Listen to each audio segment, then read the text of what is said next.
Good evening all of you. आज मैं class 7th का बाल महाभारत कथा का 10 चैप्टर लाख का घर के क्वेश्चन आंसर समझाने जा रही हूँ।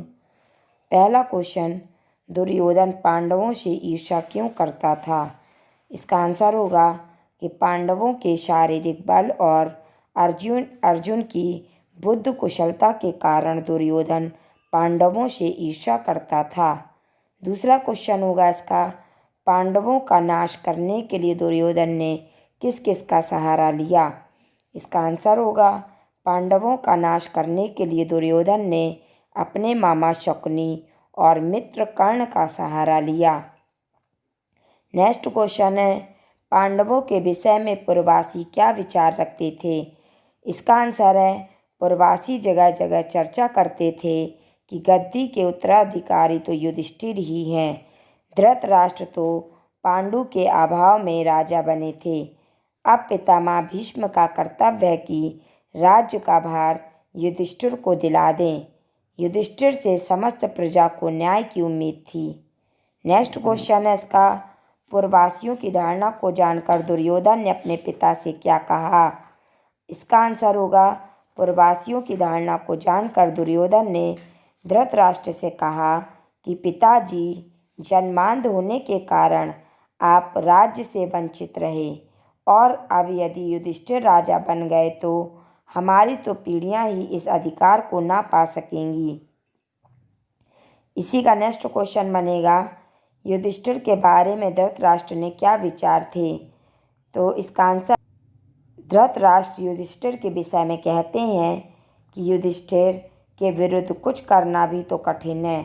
युधिष्ठिर धर्मानुसार चलता है, सबसे समान स्नेह करता है, अपने पिता के समान ही गुणवान है।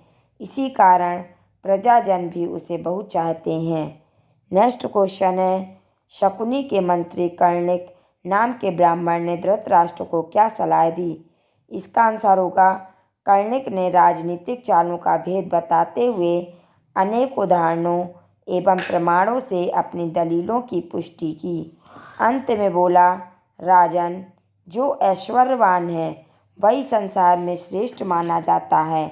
यह बात ठीक है कि पांडव आपके भतीजे हैं, परंतु वे बड़े शक्ति संपन्न भी हैं। इस कारण अभी से चौकन्ने हो जाइए। आप पांडव पुत्र से अपनी रक्षा कर लीजिए, वरना पीछे पछताएंगे। इसका नेक्स्ट क्वेश्चन बनेगा कि युधिष्ठिर ने वर्णावत जाने की अनुमति किससे और क्यों मांगी? तो इसका आंसर होगा, युधिष्ठिर ने वर्णावत जाने की अनुमति धृतराष्ट्र से मांगी, क्योंकि दुर्योधन के आदमियों ने पांडवों के सामने वर्णावत नामक स्थान के सौंदर्य की अत्यधिक चर्चा की, जिससे वे उस स्थान को देखने के लिए लालायित हो उठे। नेक्स्ट क्वेश्चन है, वर्णावत कौन कौन गया? तो इसका आंसर होगा कि वर्णावत पांडवों के साथ कुंती भी गईं। नेक्स्ट क्वेश्चन है, पांडवों के लिए बनने वाले मकान में पुरोचन ने क्या सामग्री लगाई? इसका आंसर है, पुरोचन ने वर्णावत जाकर पांडवों के ठहरने के लिए रुई, घी, मोम, तेल, लाख, चर्बी आदि जल्दी आग पकड़ने वाली चीज़ों को मिट्टी में मिलाकर एक सुंदर भवन बनवाया। नेक्स्ट क्वेश्चन है, पांडवों को वर्णावत भेजने में दुर्योधन की क्या योजना थी?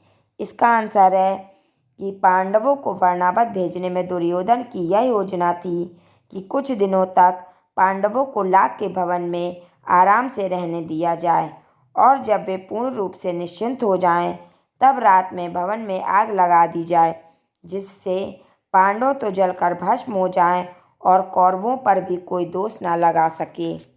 आई होप कि आपको वीडियो समझ में आई होगी। Thank you.